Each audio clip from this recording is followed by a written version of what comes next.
that. Come on, Lee. Come on. So we can do the words to this song.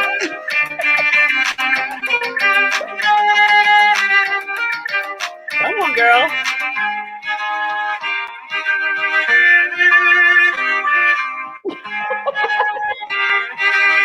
Come on. Here we go.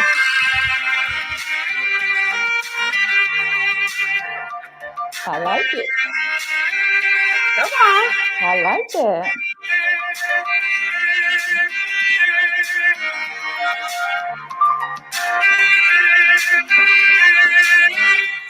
I absolutely love violins. I love that. Welcome, everyone. Welcome, welcome, welcome. I am so happy right now because the devil is a liar because he tried to sabotage this broadcast and he couldn't get there. So, without further ado, I want to introduce this beautiful agent of change. You know, every week I said I'm going to come on here with some really deep subject matter. We're going to discuss it and we're going to go there. We're just going to go there and we're going to actively listen to each other, Lei-Ann. This is free range, no prepared questions. We are just going to actively listen because we have been out there doing the coaching and the counseling. And so what questions arises is where our intuition gets to tap into our creativity and show the healing part of what we have to present to everyone. And so, guys, without further ado, please let me introduce you to this beautiful agent of change, Lei-Ann Bridges. She is a licensed professional counselor in Georgia.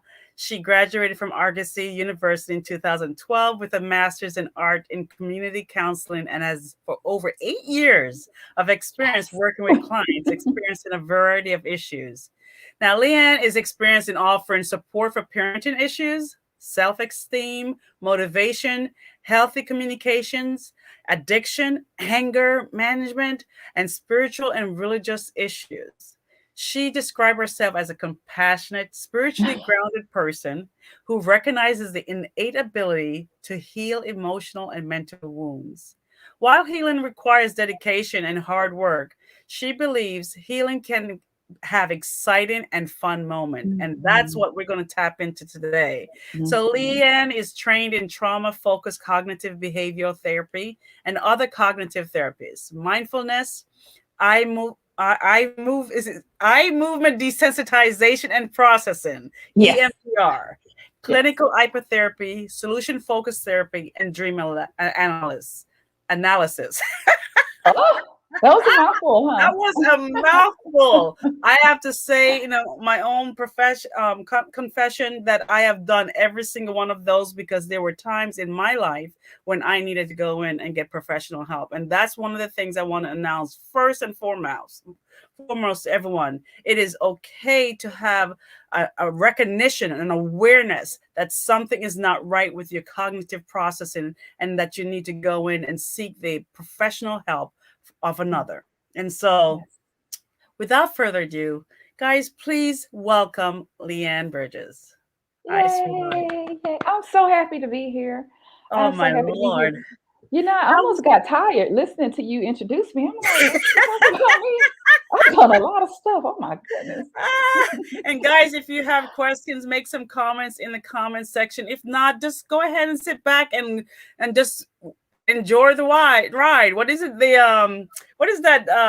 Gulliver's Travel, or what is it? Gilligan's Island? Enjoy your ride.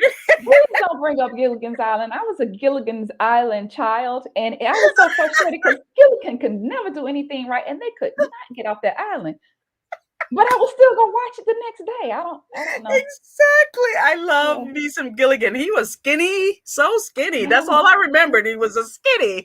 I don't know. I think I would rather you say Gulliver's Travel, because then we can go travel the world and learn some different stuff. Let's go on the Gulliver's Travel, Lei-Ann. Without further ado, am I saying your name correctly in the first place? Yes, you are. It's Lei-Ann. Okay, beautiful. Well, welcome. I want you to tell us a little bit about yourself, other than the stuff that I just said. Something really unique and something that really pops with the spiritual part. Ooh. Okay, so perhaps the most spiritual thing about me, and I'm just learning this, confession, I'm a dreamer. So I dream Mm. every night. I travel when I dream. I Oh. visited other places and see into other lives. And I now know that I am experiencing a lot of healing in my dreams. And it really hit home for me after 9/11 because I dreamed about those planes hitting those towers for years, night Oh after my night goodness. after night after night. Yeah. Um, but because, that was kind of frowned upon, I didn't tell anybody. I didn't want anybody to think I was crazy, but I would tell my mom. And of Mm. course, in good old Southern Baptist Christian fashion, she made me feel like there was something wrong with that. Mm-hmm. Um, but I've never been able to escape from it. So, it's just a part of who I am. It's a part of what I do. And the only time I haven't been a dreamer is when I was in a dark night of the soul and I knew something was wrong because I wasn't dreaming. I was like, oh yeah, God has abandoned me. Mm. Um, We're so gonna that's go there, but probably, not yet. yeah, yeah, yeah. Ah, so, Lei-Ann, I have a quick question for you. I think this one is going to go deep. In your practices that you do now, you go out and you're in the front line. And first of Mm, all, thank you. mhm, Thank you for being the front line. You've risked yourself getting sick by being out there for the mental health, and mental health is rancid right now. mhm. And so, again, thank you. So, who is your true self, and how do you present yourself in your work? Woo, Oh, deep. I went that's there. you went all the way there, didn't you? We have to go far in order for us to arrive. Okay, Yes. how can we Okay. travel if we don't go far? Right. So my true self Mm, is strictly spiritual, mm, right? I've always been that way. I was the kid that ran around outside barefoot and thought she could talk to the butterflies. Like literally, I thought the love it. butterflies talked to me. As I get older, I'm understanding that all that was a part of spirit at the time, whether they were Yes, talking to me or not. I believe that thing. So, yes. um, I am spirit, right? And Mm, coming into an awareness of that has been beautiful, but also kind of daunting because I get to look at myself every single client I've had. Well, let me rephrase that. 99% of the clients I've had have reflected some part of me back to them, mm, which lets me know that spirit is all up in that thing every mm, single time. I just maybe with an exception of two or three people that I just could not work with over the past few years, they show up, and every time they show up, I was like, "Well, look at spirit showing up to hold a mirror up to me and say, this mm, is what you look like at one mm, point, and this is mm. what I want you to work with right now." And so I Wow, get a chance to look at myself and other people, find that part of myself in other people, and then support them in their healing process. that's beautiful. If you were to use one word to describe that, what word would that be? Oh, one word to describe Yeah. that. Mm. Ask spirit. Uh-huh. There you go. Ask. Healing. Uh-huh. Healing. Just Healing. healing. Hmm. So you don't know what I'm doing off to the side, but you sometimes you see me looking down. What Yeah. I've done with my interviewers is their words that pops up and their vibration. When the vibration goes up, those are the Uh-huh. words I put down. So I'm creating a portrait Oh, of your themed words, and okay. maybe I'll give it to you. I'm only kidding, but I will share it with you so that you can Okay, see just where your okay. vibration just spikes each time. And Oh, that's so, beautiful. oh, thank you. So we talk about this. Work is hard, guys, Mhm, and some of us are not blessed to have the ability to retire and not let this situation of COVID affect us. Some of us have to go to work, and we're forced to work in an environment that is completely intensely stressed right now. mm, mhm. So, do you have any recommendation of how to go into a workspace that's toxic and you have to do it because it's financially tied? You're financially tied to your survival. Your basic need of survival is being challenged. Create a meditation and prayer time every single morning before you step out that door. Mm,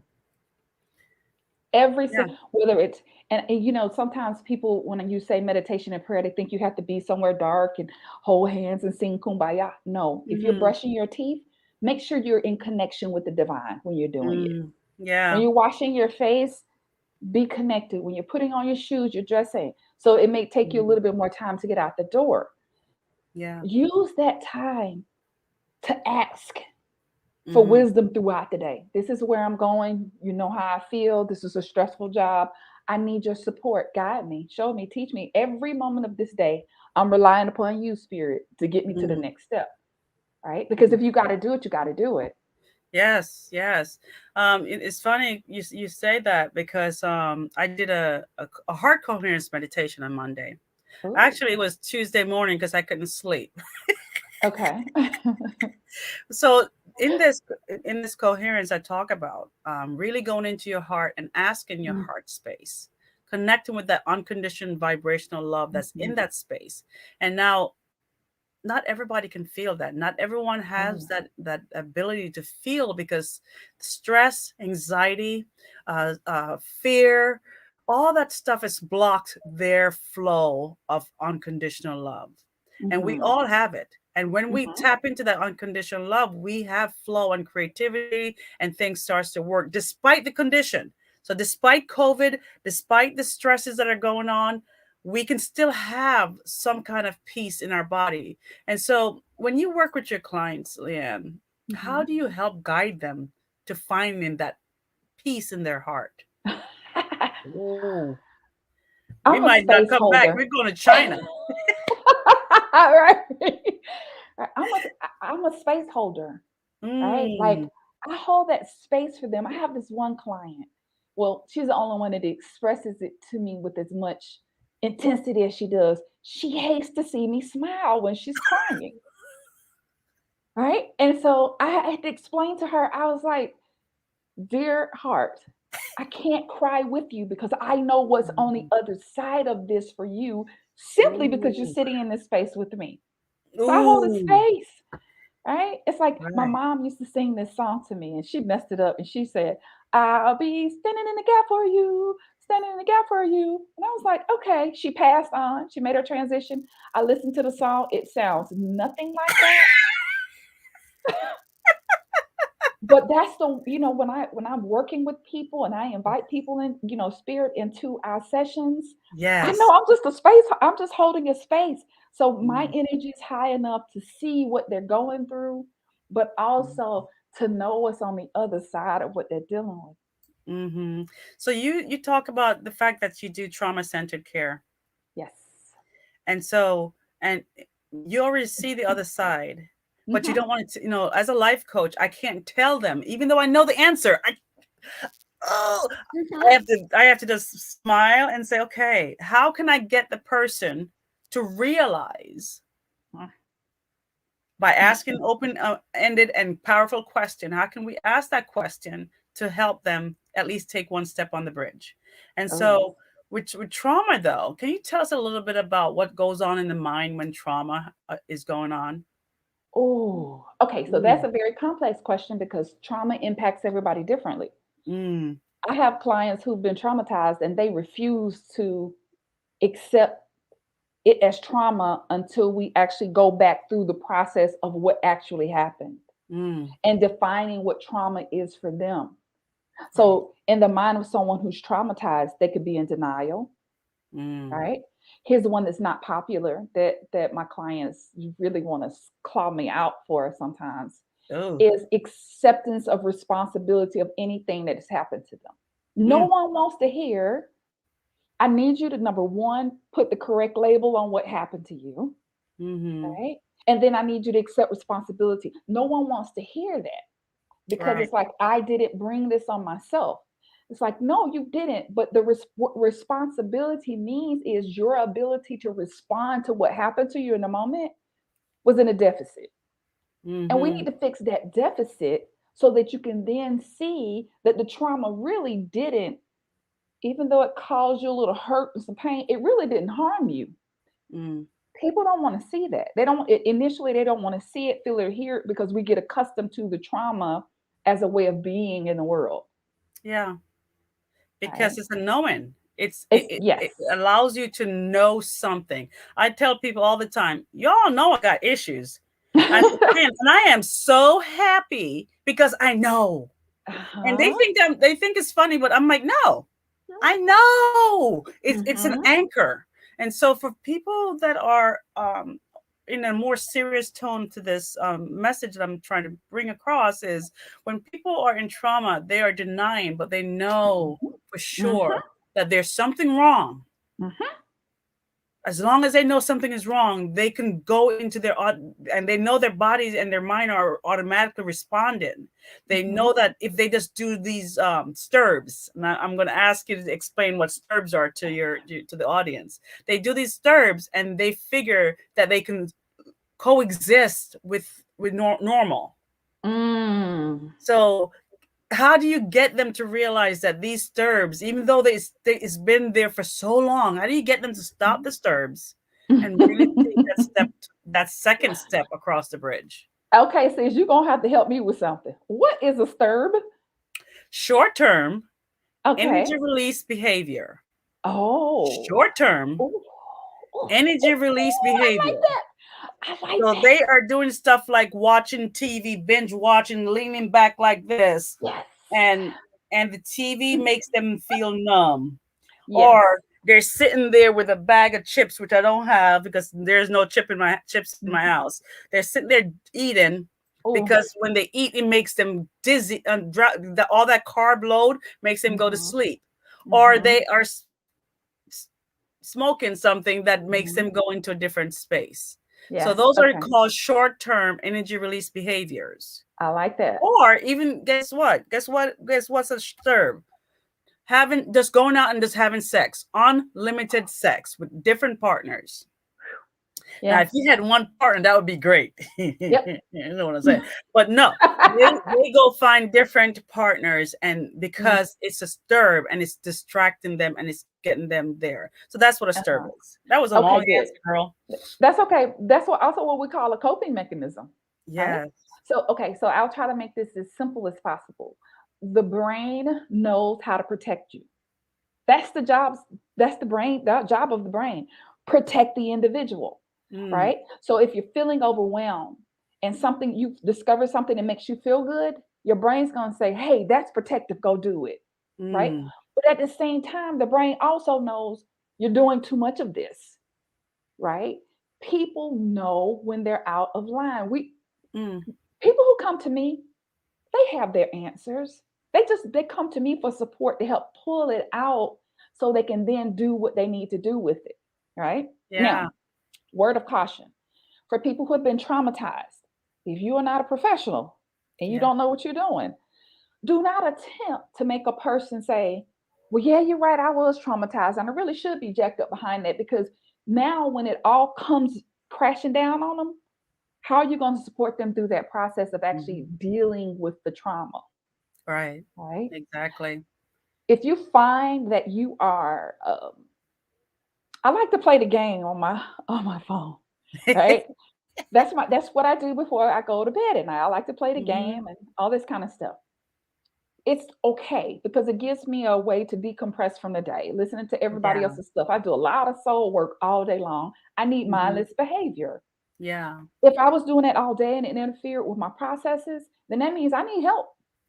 Mhm. Yeah. I need help. If you're having sex with lots of random people or over drinking, you're drinking all kinds of stuff and you're indulging in things that are not good for you, you Yeah. probably need to get some support in actually dealing with that. And I've been through it, so I know what it looks like. So, Leanne, how do I mean, our best self requires us to constantly seek ways to improve.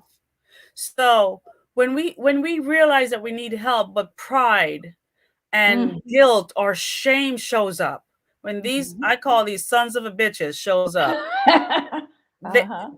because I don't give them any regard anymore because they're Mhm. low vibration. Now that I know what vibration and where they operate, they don't belong in my book. So Right. how can you get someone who is allowing these low vibration because they didn't realize because they've been in this triangle of I know something's wrong, but I'm just going to stay there because I Mhm. know it, and that knowing makes me feel something. Mhm. So how do you get them? How do you get someone to show compassion for themselves and go get help. Oh, okay. So This that's compassion pretty is much really big. it is. So here's the issue with that, and I'll not go on my get on my soapbox about this thing, but it's much like a person has to be number one, ready and willing to do the Mm, work. It's like going through the stages of addiction. Like yeah, you have all these stages, they have to, are they contemplating it? yeah. Are they pre-contemplation? They thinking about it? Are they actively trying to do it? If you Hmm. catch someone and they're not ready and willing to do the work, it could potentially cause more harm than good, Yeah. right? But when they show up at my doorstep or your doorstep or Mm, someone else, they have at least gotten to the point where they're ready to do the work. Even if they go kicking and screaming, that's right. right? That's At right. least they're ready. It's like I describe it. It's like, everybody's this new thing about everybody is on woke or everybody, you need to wake them Oh, up. Yeah, yeah. I need to wake this person up. Y'all need to wake up. mm, Not everybody is gonna wake up at the same time. It's like no. walking into a nursery of newborn infants, clanging Hmm. a pot. Everybody ain't you're gonna disturb the whole thing. You Yeah. walk in, you see who's up, who's ready to eat, you feed Yeah. them, change their diaper, you put them down, and you go get another one. It's the Yeah. same thing with trauma. If you trigger that before it's time for it to be addressed, you could Hmm. cause more harm than good. But now, once they get to me, Mm, then that's when the real work begins. yeah. And it sounds to me, from what I'm hearing you say, Lei-Ann, is that you're not only are you doing the tacit knowledge that you've learned, but you're Mhm. also applying your spiritual part about it. Yes. So you have your spiritual, you have your profession. Where's my hand? Your It's spiritual all and right. your professional. So what happens with to that authentic Lei-Ann, that silly and playing with butterfly? How do you bring that Lei-Ann also into your work? Because that Oh, is where the creativity lies. Because can when I that just client sees you, you're like, she's different. yeah, they do. Well, the biggest I don't know how not to be me anymore. Like, Oh, I don't lovely. know how to the older you get, the more you lose your worries and your cares. I'm telling y'all this, like, I could be a 100-year-old woman over here because I really don't have time to play. It's like, Yeah, we're gonna be real today. Or we're gonna yeah, be silly today. Or I'm gonna tell you the truth and you're gonna tell me the truth. yeah. And it's not sometimes sometimes I'm not the most professional therapist, but I am very, very, very efficient. And my Hmm. clients love me, right? And Yep. I give them warnings. I go, okay, we're about to have a moment. You ready? And they be like, oh, here she go again. Come get her. It's like, wait a minute, let me breathe. Right? We're gonna stay one more question on this, Lei-Ann, and then we're gonna Okay. go on to the dark night of the soul because we're gonna Ooh, get into it with you. okay. Um, now what the hell was I gonna say? No, yeah, Um, I did. I remember. I'm being funny. I was like the other Leanne jumped in. Sorry. So one of the biggest thing, we both go to Saybrook University. Yes. And we are learning some phenomenal stuff from that school. I just can't say enough Oh, about Saybrook a University. godsend. When every I think they've done a survey where everyone say Saybrook found me when I was Yes. in my dark night of the soul. Mhm. And so one of the things that we learned, it was about the polyvagal theory. Mhm. And one of the things that I want to talk about, Lei-Ann, and I really wanted to talk about it with you because you are a trauma centered therapist, is the fact that polyvagal theory talks about the fact that we have not just two things that attacks the nervous system, the parasympathetic and the And the sympathetic, sympathetic. Mhm. but there's that theory that says you have two sheets in your blood vessel Mhm. that's affecting you. You have the good side and then the bad side. Can you tell us a little Mhm. bit more about how polyvagal theory comes into addressing the fact that trauma is not only a mental thing, but it's just a Mhm. physiological thing? Oh. And what does physiological mean? Because you got to define that to the Okay. audience. Yeah. Okay. So physiological are the things that impact. your entire being, including your body, your physical makeup, right? And what we know about trauma to be true is Mm-hmm. it changes the structure of your DNA, right? It Mm-hmm. changes the way you're wired, right? And every time it changes the way you're wired, that impacts other parts of your body, right? So when we go into trauma centered therapy, one of the biggest things we have to remember is, because this is what a lot of people do, they'll say, I want this kind of therapy, this kind of therapy. And Mm-hmm. they forget that each one is, like, for an example, EMDR is geared toward your nervous system, right? And your eye movement, that's a whole nother session. Yes. But your eye movement and reprocessing the information that you're taking in by impacting how you've been wired to Mm-hmm. see that particular incident. Whereas clinical hypnotherapy goes, it targets the primal center of your brain, right? So all of these are physical structures in your body. That's the Mm-hmm. physical, logical part of it. But we forget about the heart, the kidneys, the liver, the lungs, the gut, right? And so Mm-hmm. when you have people who are, a lot of times trauma comes with depression and anxiety, they'll get in therapy, they'll get a spiritual coach, they'll get in therapy, but they're not doing the things for the body that the body needs. Like, Right. what supplements should I be on? How do Yes. I how do I support my body in this process, because the body is taking a hit. So those physiological things that are impacting your wellness, it becomes a sick cycle. If you don't take care of everything at one time, you're going to have a problem. Right. Right. Okay. One of our listeners, Liz Armstrong says hello. So hi, Liz. Hi, If Liz. you have any questions, just post it in the comment below. Okay, so continue. I'm sorry to interrupt you. Um, So the polyvagal theory says what? If we understand how it's affecting our body, uh-huh. then we can understand trauma. Okay. So, okay. Let me see if I can put it in a way. Okay, first of all, not everybody believes in that. That's true. True. Okay, so there's a Where do lot of you people that says stand? that I'm so holistic. I believe everything has its place and everything has um there's some truth and light in everything. Right. Okay.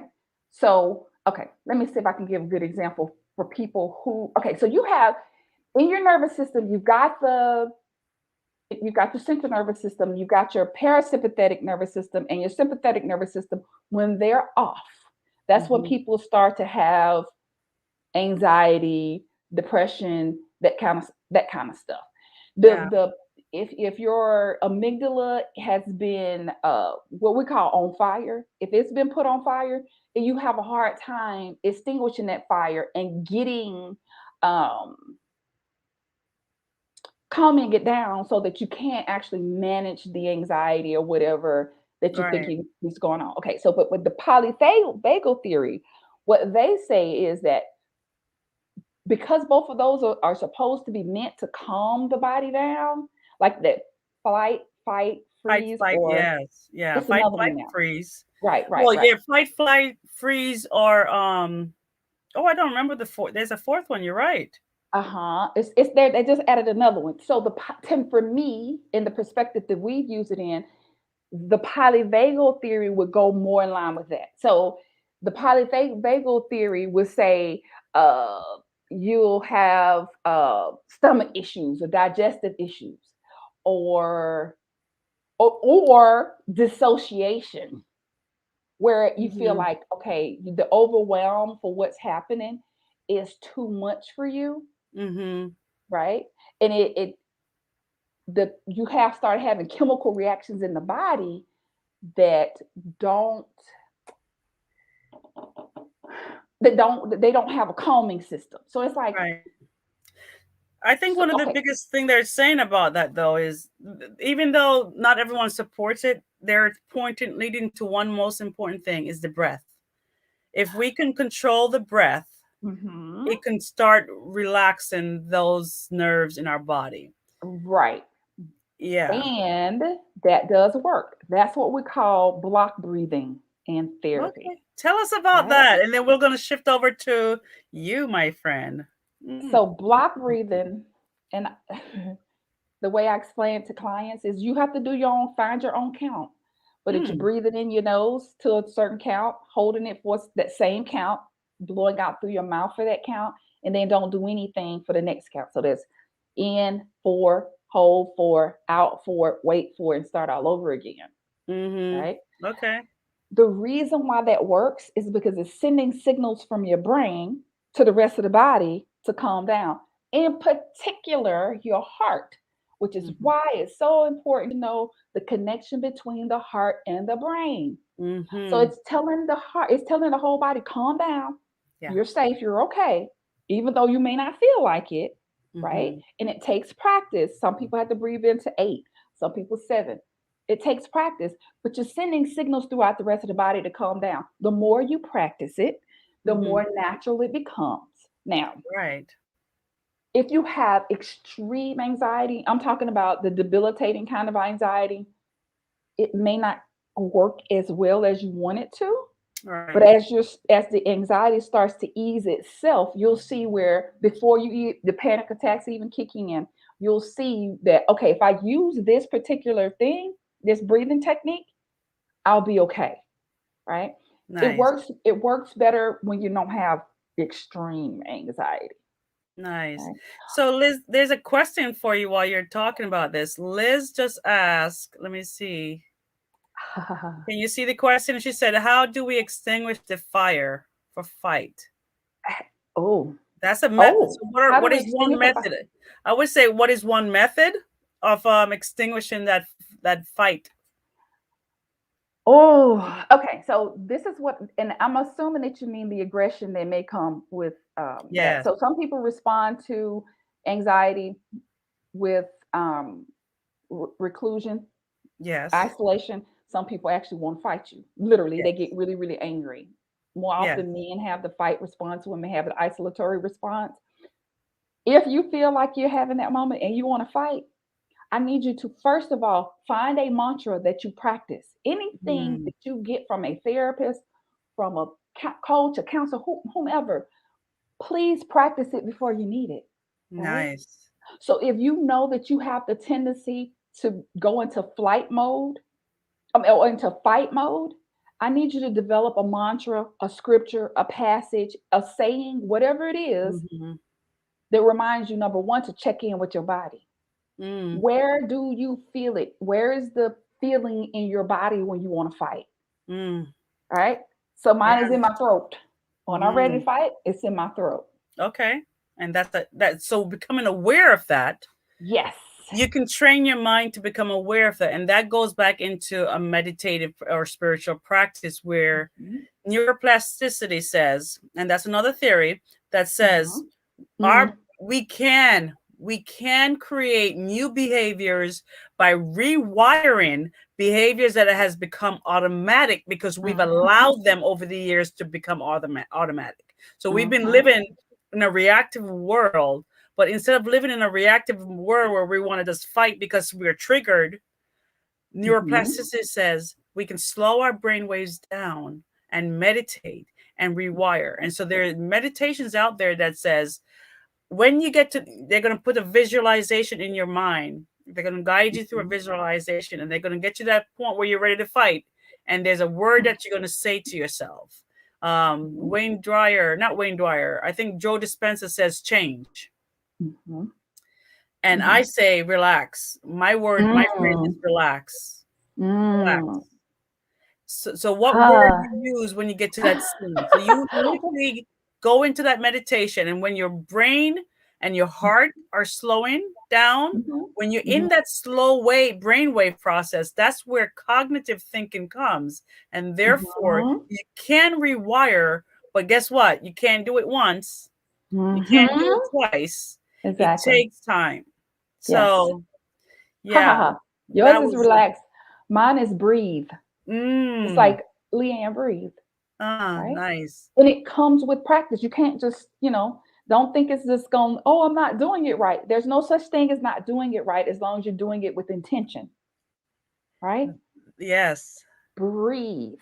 That's my thing, right? This leads us right into this beautiful segment that we're going to finish up with, because sometimes if you don't listen to your intuition and you're being aware of that Mhm. word, and Mhm. your spirits are like breathe, and you're not Right. listening to your spirits, sometimes they're going to smack you down to the ground, call a tower moment, as some people in the tarot card world will say, or Oh. they call it the Mm. dark night of your soul. Sometimes you have to go through the fire in order for you and your ego to quiet down, to get to Yeah. that space. So Lei-Ann, Yeah. tell me, have you experienced your a dark night? I think you said that. Yes, you did. Oh I God, know yeah, for I did. sure. So tell Yeah, us I about did. your dark night. Oh, With the allowance of what you can do on public and you're willing to share. okay. Well, I don't hide very much. First of all, Liz, that's how you spell it, but take the dash out. So it's polyvagal. That's how you spell it, but take the dash out of it. Oh, that's right. You Yes. might find it a little quicker that way. Um, oh, if you had told me there's a such thing as a dark night of the soul before it happened to me, I would have said you're making it up, right? Mm, If someone had introduced me to the spiritual awakening prior to my own spiritual awakening, I would say you're making that up. You're making that up in mm, your head. That's something you're delusional. You got some stuff going on. You need to come see me, mm. which is perhaps the reason why I had to experience it for myself. It was what I can now describe as both dreadful and awesome. Yes. Right? Dread and awe, all wrapped in one. Of course, I couldn't see that then, but I can see the dread and the awe in it now. And I was warned. I had a warning, several warnings through dreams that I was about to go through this process. Um, and it hit me. It's probably the most for me. I know people still go, she is making this up. I Mm. had a spontaneous recovery. So with the spiritual awakening, you can experience different type forms of the spiritual awakening. Yeah. The dark night of the soul is just one. You've got the Kundalini awakening. You've got the shamanic journey. You've got Yeah. the near death incidents. You've got alien abductions. Really, our spiritual awakenings, y'all. Yeah. This is peer It's reviewed just that study. I'm not somebody making it up. visits you in the different realm. Right, right. So you have all these different forms of the spiritual awakening. Mine just took the form of the dark night of the soul. And then there's this belief that certain things trigger your dark night of the soul, right? Hmm. So for me, my trigger for the dark night of the soul was I wanted to stop drinking alcohol. I was like, okay, God, I had gotten to a point where I was just doing too much. And I knew that. And Mm. I'm telling you, I was in my closet. I'd taken a job in another state and I worked for their Department of Mental Health and things were going great. It was just my husband and I. We empty nesters. We live in the big life. We're doing all these things. I was cleaning out my closet, literally in my closet, storing clothes from the season before. And I prayed and I said, okay, all right, God, I'm ready. Mm. I want you to remove the taste of alcohol, the desire for it, remove this, do this, do. I went off this list of things to Mm. God, which is what I call spirit. It's the same thing. I Woo. went off this list of things. You'd have thought I was talking to Santa Claus with this list I had. Very lofty things. 3 nights later, Aletha, I woke up. I didn't know where I was. It was the middle of the night. It was about 3 o'clock in the morning, about 3-ish, because my husband was at work. I was out of my mind. I was Mm. instantly in a whole nother space. I was experiencing depersonalization, derealization, all kinds of things. Yeah. Right? It's like there's nothing wrong Yeah. with me. There's something wrong with And me. this goes crazy because it's like I'm freaking. I'm. What do I do? Do I fight? Do I freeze? Do I? What's go? Because your brain doesn't have a clue. Clue what to do. Right? Yes. So I was thrust in this dark night. And I think the thing that I would love for people to understand. There's this wonderful psychiatrist. He's deceased now, but his name is Gerald May, right? And Mm-hmm. he wrote a book on the Dark Night of the Soul, which kind of helped me at the time. And one of the things that he says is that this is not like a fly by night experience. It's not a religious experience. It Mm-hmm. is a profoundly divine opportunity Mm. for freedom and joy, Mm-hmm. right? but you have to be gutted out. For some of us, who me, Yes. who having had experienced so much trauma as a child, I had Yeah. to be gutted completely out. I had Yeah. to be things had to be stripped away that I would have never let go. Yeah. All right. Yeah. And so you take that and you ball it up and all together, all these things made Yeah. for a very, very, very, very difficult time. So, so you mentioned one thing, Leanne, that if you don't know what you're going through, it looks scary. And so, Mm-hmm. did you have anyone around you that can provide you some guidance or support? Like we are, we're both spiritual life coaches. So, did you have someone like us around that can help you identify what was going on, or were you even saying anything? Let's oh, I will scream to the mountaintops if I need support. I don't have that kind of pride. I'll be like, oh, help me, me, pick me, I need help. Yes. So can I just tell you, I have a sister who had gone through it the year Mm, before me. okay. So she knew what I was experiencing based upon the way I was explaining my thoughts and feelings. She's like, oh, girl, you're in the dark night of the soul. And she sent me some reading material. And I was like, you saying this very cavalierly, Mm-hmm. right? Because in my mind, Miss Southern Christian Baptist Right. raised, dark night of the soul sounds like the devil is coming to get me, Right. like Correct. some kind of curse or something was on me. I didn't Correct. realize that it was the biggest blessing ever. So this particular sister, she let me know what it was, but there was also a man I met in a spiritual counseling session. All right. So he was a spiritual counselor, and we were in a Mhm. group session, and I was explaining to him what was going on with me. And he looked at me, he said, you don't belong in this group. Have you ever heard of the dark night of the soul? And I said, yes. And he said, that's probably where you are. And Yes. of course, now all the anxiety is all over the place now because I still have this thought that I'm dying, like I'm being Yes. punished. God has abandoned me. I could not feel God. Right. That I couldn't Yes. feel. And Yes. like, how do you not feel an ever-present being? Like, Yes. and he was the second person to tell me. And after that, I had one more lady, cute little lady. I ain't gonna call her name just because she's listened to this. She was so Mm. sweet. And she Mm. came in, we were in the gym and I was working out because I'm a therapist. So surely this is something mental exercise helps depression, anxiety, all this stuff. And she looks at me and she says, have you ever heard of John Paul Jackson? And I said, Ooh. no, what's that? And she said, you should probably go and listen to him. And I Oof. said, okay. I went, I got off the treadmill. I went and I pulled him up. And can I tell you what the very first video on YouTube that I saw that John Paul Jackson was talking about? Dark night of the soul. The Dark Night of the Soul. Yes. So I just got chills because you know what the your guides give you chills when they. I like to say they like to play with us electronically. Like Hmm. fate. Did Hmm. you remember the movie, the show God Friended Me? I haven't seen that. There it was a TV show that where this preacher's son, he was not very faithful as his father, but God friended him and was using Facebook Messenger where people would friend request him, Oh, and yeah. when he would accept their friendship, they would have issues, and it would deal with Oh. him helping them.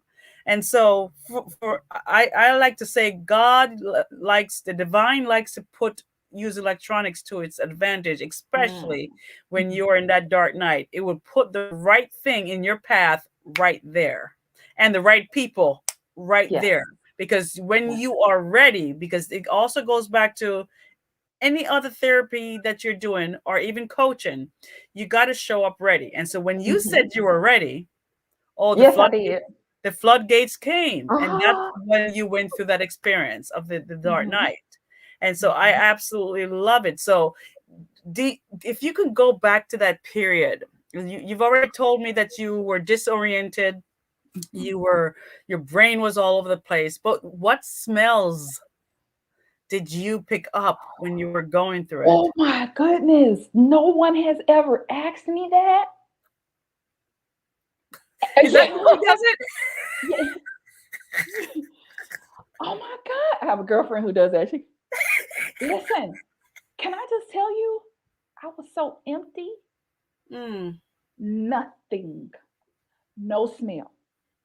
There was nothing. When I say completely gutted out, Mm-hmm. I couldn't just, I probably couldn't describe to you anything that from a sensory perception point of view, Mm. like touch, taste, sound, none of that. So you really have six senses and not five. Yes. None of them were operational. Can I Wow. just proof? I lost 80 pounds in that time. In Oh, wow. 6 months. Now I was in the dark night or so far longer than 6 months. It was about a year and a half, almost 2 years, but Right. I lost 80 pounds in 6 months. Oh, wow. Wow. That is a lot. Yeah. So, no amount of lavender was helping me. No Hmm. crystals were helping me. I couldn't eat food. I didn't desire anything. Right. Yes. Yes. I'm lucky that I was a therapist because I was like, I'm not like I have no reason to be depressed or anxious. What is going on? Right. Right? And that's Nothing. another thing. Hmm. You have to go through it. Yes, The river must flow. You cannot stop the flow of the river. you So the can't. dark night comes and it hits you, you have to go in the flow of it. Mhm. So were you able to be aware of when your spirits give you clues to help you through it? Because they did. They did. And do you know, have they did they reveal themselves to you? Oh, well, okay. So the first, yeah. Okay, so let me just go back real quick, and I'm gonna tell you. Before this all started, in a dream, I was in a cave with this lady. I walked in, and I saw her as I was walking in the entrance of the cave. She was the darkest woman I'd ever seen before in my life.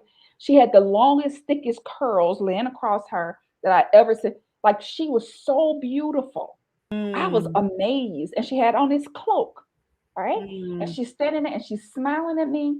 She's so happy to see me. And she looks at me and she directs me to enter the cave backwards. Oh, okay. I enter the cave and she directs me to this huge table and she says, pick out your tools. And I Mm. was like, okay. I picked out a compass, a flashlight, and a scroll. She was so excited for me. Uh-huh. And she sent me on my way. I didn't know then that she was announcing that I was about to go into the dark night of the soul and that I needed to remember that compass, figure out Yes. what the compass was for, the flashlight and the Yes. scroll, right? So Mm. that was my first encounter with spirits who were there to guide me. And I held on to that because I was like, she was with me. This is what this is about. We're going to Yes. be okay. Right. Yes. Then I didn't get any experiences. So I had no dreams for 6 months, no feelings, no nothing, just right. Yes. And I listened to Michael Bernard Beckwith, and Mm. he was talking about his dark night of the soul experience Mm. and how I was devoid of everything. I could not pick up any religious text. I Right. don't care if it was the Bible, the Quran, the Torah. None of that was allowed. No gospel music, no nothing. I Thanks, listened Liz. to Liz him. says she has to go back to work, but she said Bye, Liz. she will listen to replay. Thank you, Yeah. Liz. And he said, just ask for help. He said, that's Mm. as simple as your prayer needs to be. And so I would Yes. say, help every day, help, help, help. And then I, Yes. I had a dream. In this Mm. dream, I was a little girl, and this lady grabbed me by my hand and she said, come on and go with me. And we went walking. And after that particular day, everything it now didn't instantly go away. I don't want to give anybody the wrong idea that it just ends like that. It got a Yes. little bit easier every single time, every single day. Beautiful. It got a little bit easier. How did you use your compass? The Uh,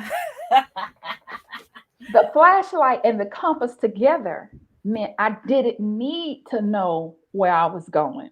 oh, I didn't okay. need to try to find my own direction. Mm. That my direction and my guidance was already written. This was already written for me. This is already part of my path. It was already divine. Thank you. Right? I still have those things on my altar. I ran out Yes. and bought them.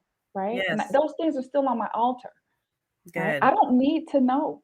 That's Yes. for God. God's plan for me is sufficient. I don't need to know. What about the scroll? It was already written. My It was life's all, past is I already. I have to absolutely trust love it. that. I Mhm. absolutely love it. That is so true, Leanne. So for me, when I went through my dark nights, at the end of my, when I knew it was over, when an angel sang to me, and I've gone through several dark nights Mhm. because I'm a stubborn person, you know. Oh, okay. And so Mhm. I felt like Jonah. I This last one took me into the belly, and it took me into the Mm. belly for quite some time. And it really, they were like, "Nah, we are done with you, human. Mhm. We're done Mhm. with you trying to be human. You are a spirit living in a human body. It's time for Right. your spirit to activate and do your life purpose thing." And so they were like, "Oh no." So at Mhm. the end, an angel sang this beautiful song that I don't remember what the song was, but that was the end of my last dark night with the soul. Oh, And so, wow. you know, did anything like, well, the lady took your hand and Yeah, she walked took with my you. hand. But when I think about it, I'm still in my spiritual awakening. I think once you start Yes, to we awaken, you all never will. stop, right? Nope. The Yep. dark night of the soul part was the hardest. I've had three. Yes. The one we just talked about was the most difficult one. Yes. Um, but I think the thing that heralded the end, Yes.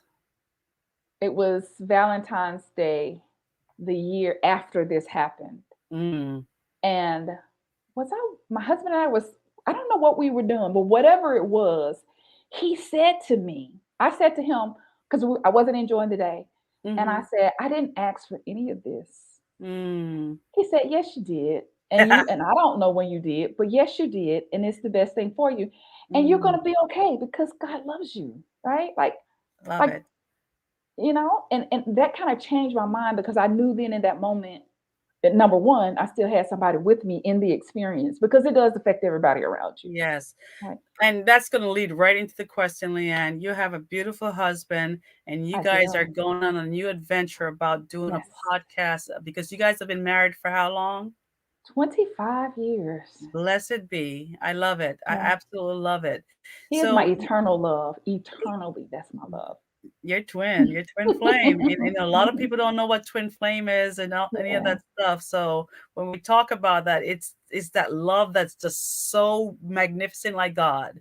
Hmm. And God allowed that spirit to come to earth to be with you. That's what it Yes. is. So Yes.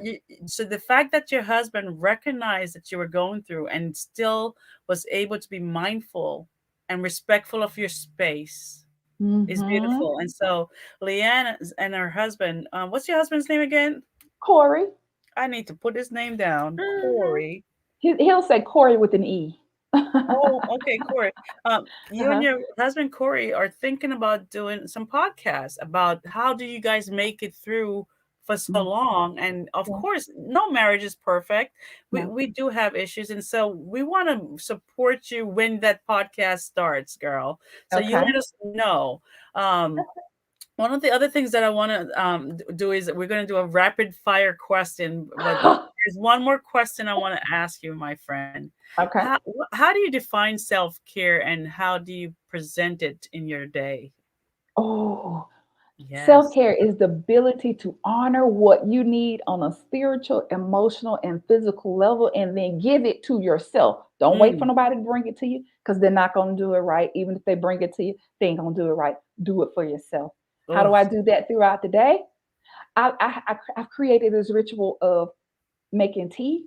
Mm. So when I take tea time, or if I like my charcoal to burn some incense resins, Mm-hmm. that's my time to remember, oh, I like that smell. I like that taste. This is all about me, especially when working with people all day long. It Mm-hmm. can get to be a little hairy Yes. sometimes, but little things like that mean the world to me. Oh, beautiful. The second question that comes with self care is resiliency. What are some of your resilient tools that you use when things don't go right and you have to be resilient to tread through? Oh my goodness. Would I Oh be wrong to say play the game? No, I'm just teasing. no, no, no! I'm You just know teasing. what? No, do you? So this is what I do in the middle of the day for myself. Like if I just need it. Number one, I talk to myself all the time. So if talking to yourself makes you crazy, then I am bonkers, right? Right, But right. also I use the Calm app and I do 10-minute meditations. Number one, I do Yes. 10-minute meditations. And they, for some reason, they revitalize me a lot, right? Yes, But it does. but another thing I do, especially like recently, I've been a little. Yes. I call It's my this other month. person. Yeah, yeah, yeah, yeah. Yeah, my other personality, Sheba, she's been very active. Warm baths. So I Yes. think we talked about this the other day, the salt baths. I had to take a salt bath in the middle of the day, right? Yes. Because I Yes. needed that. I Yes. needed that. Other things that I do. Oh, I love books. Oh. Oh, Oh. I Oh. love books. I love, so I will read I won't in the show middle you of the my day. bookshelves over here then. Ah, listen, I met this guy not long ago, and he told me he had an 8,000 uh, catalog library in his home, and he's an No. older gentleman. I was like, I'm on my way, dude. I'm in love with you. I'm I love it. on my And way. Corey probably said, go. No, he was like, yeah, you can go, but I'm going with you. But he knows how I like books. So Yeah. if I can't pick up a physical book, like I Yeah. keep books everywhere. I listen to Beautiful. audiobooks. I love books. That just, See, your imagination just goes with it, doesn't it? yes, I love it. Absolutely. Well, I love gosh, it. this was so bountiful and so beautiful. May I summarize what I heard you say with my Yeah. little portrait here? Oh, okay. Yeah, let's Oh, see my how this works. Lord. So, Lei-Ann, the very center of her portrait is the word spirit and the word gut. Gut it out. Mhm, So, and then coach. And then mhm. butterflies shows up, Yeah. connection, healing, awareness, ready, meditation, breathe, intention, stand in the gap for you. Oh, yay. Too much.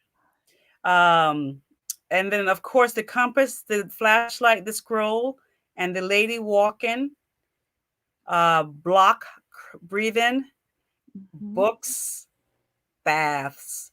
And the Yes. last thing that shows up is I am. Oh. And so we covered a lot, guys. But one of the things that I'm going to say from my perspective, and Lei-Ann is going to say from her perspective, is about spiritual awakening, is that it is something that is beautiful. Like she said, I totally, absolutely agree with her. And it might be scary, Mm, just like anything that's going on in your mind that doesn't give you clarity and give you an anchor to move forward in an actionable step. It is scary, but with the right mhm, support and the right mhm. intention that you have, you can get through it. And because it is something that's going to be with you for the rest of your life, because once you Okay. wake up from that dark night, You and ain't that's going what we back. talk about, wake up, is that your spirit, your mind, your Mhm, body, your emotion, your physical part, your mental part, and your spiritual part all blends into your cellular structure of mhm. every being in your body, and your entire cells just wake up. Everything Yeah. wakes up, and the art of possibility and creativity just starts shining. And so my challenge to you is, when you're going through that dark night of the soul, if you need some help, come to us. Come to Mhm, Lei-Ann or I. We're very mhm. powerful spiritual transformational coaches, and we know what we're doing, and we definitely would like to help you. Lei-Ann, Yeah. how do you say he?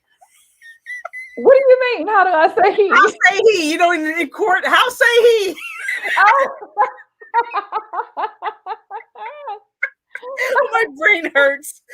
I'm being Listen, so see, silly. I was kind of groomed in an environment where we just raise our hand if it applies. Like raise your hand if you apply.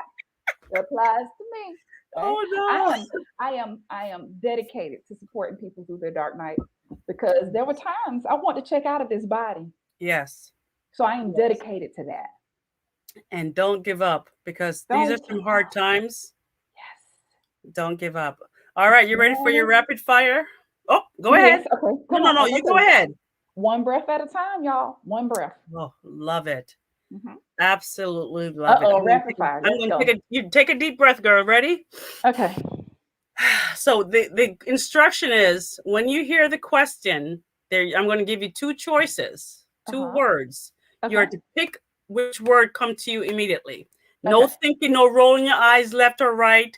Because if you go right, you're lying. If you go left, you're thinking too hard. You So see I me close want, my eyes? yes, I want that answer right Okay. away. All right. Okay. Are you Okay. ready? I'm ready. Red or black? Red, Fire or water? water, Drums or piano? piano, Cry or dance? dance, Ooh. Hugs or shakes? Handshakes? hugs, Pretend or fake? pretend. Potato chips or yogurt? Ugh, neither. Potato chips. Love or anger? Oh, love.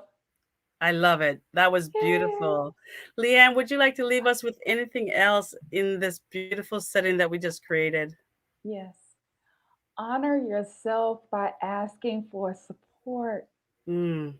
Honor yourself by asking for support. Did I say honor yourself by Mm. asking for support? Say what? I think you should honor yourself and ask for some support. Say again. Yeah, honoring yourself by asking for support. I absolutely, absolutely love it, Lei-Ann. So, guys, thank you so much for joining us. That I don't think we can say this any better. Thank Yeah. you, thank you, thank you for all that you do. And we're Thank gonna you. finish by just dancing, dancing it out. Here we go. We're gonna do it. We're gonna do it. Nope, nope. Here we go.